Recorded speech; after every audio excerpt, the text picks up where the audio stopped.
성착취 동영상 공유 텔레그램 대화방 N번방을 최초 개설해 운영한 갓갓 문형욱이 5월 18일 오후 검찰 송치를 앞두고 경북 안동경찰서에서 얼굴이 공개된 채 포토라인에 서 있다.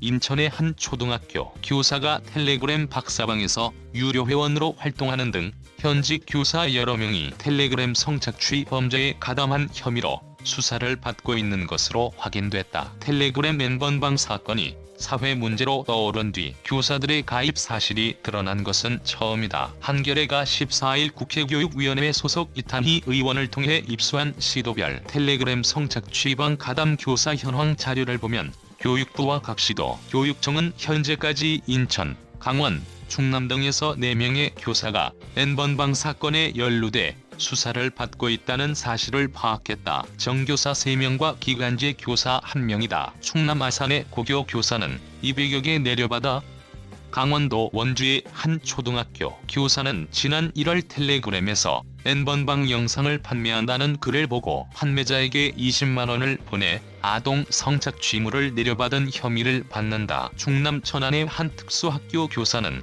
회원제로 운영되는 한 성착취물 누리집에서 3만원을 내고 N번방 자료 등 성착취물 1100여 건을 내려받았다. 충남 아산의 고등학교 교사는 N번방 주범인 갓갓 문형욱 씨가 텔레그램에서 공유한 국외 클라우드 누리집 주소로 접속해 성착취물 200여 개를 내려받았다. 이들 3명은 현재 집이 해제된 상태다. 인천의 한 초등학교에서 기간제 교사로 일한 기혁 씨의 경우 박사방에 가상화폐를 내고 들어가 유료 회원으로 활동한 혐의를 받는다. 한겨레 취재 결과 경찰은 기혁 씨를 최근 검찰의 기소 의견으로 송치한 것으로 확인됐다. 6월 11일 서울 서초구 중앙지방법원 앞에서 열린 텔레그램 성착취 공동대책위원회 기자회견 우리의 연대가 너희의 공모를 이긴다에서 참석자들이 피해자에 대한 2차 가해 문구가 적힌 피켓을 부수고 있다. 교사가 범죄를 저질러 재판을 받으면 형이 확정된 뒤 소속 교육청의 징계위원회에 따른 징계를 받는다. 교육공무원인 정교사들은 교육공무원법에 따라 형이 확정될 때까지 직위해제를 통해 교단에 서는 걸 막을 수 있다. 하지만 기간제 교사인 기혁 씨에겐 교육공무원법이 적용되지 않는다. 계약제 교원 운영지침에 따라 성범죄로 사회적 물의를 일으킨 경우 계약을 해지할 수 있고 근무 성적 평정의 수사 개시 사실을 기록해 재취업에 영향을 줄 순 있지만 형 확정 전까지 교사직 재취업을 법적으로 금지할 순 없다. 기혁 씨는 경찰이 학교 쪽에 수사 개시를 통보하기 전 학교를 스스로 그만둔 것으로 전해졌다.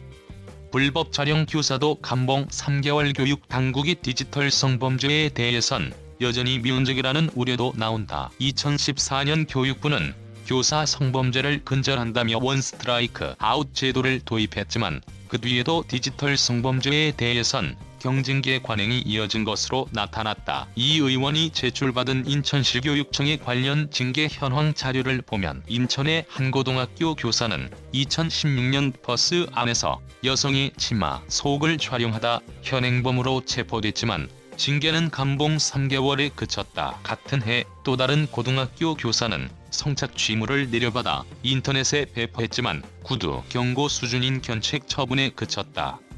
이 의원은 박사방 사건을 비롯한 모든 디지털성 범죄를 교단에서 뿌리 뽑을 수 있도록 교육부 차원에서 이번에 밝혀진 4명의 교사 외에 연루된 교원이 더 없는지 면밀하게 조사해야 한다. 이런 범죄자들이 다시 교단에 서는 걸 막기 위해 기간제 교사에게도 징계 처분을 내릴 수 있도록 법적 근거도 마련해야 한다고 말했다. 2020 미국 대선 허프포스트 코리아가 전해드리는 2020 미국 대선 관련 뉴스 분석 전망 더보기 정정제보 여성 텔레그램 성착취 교사 아동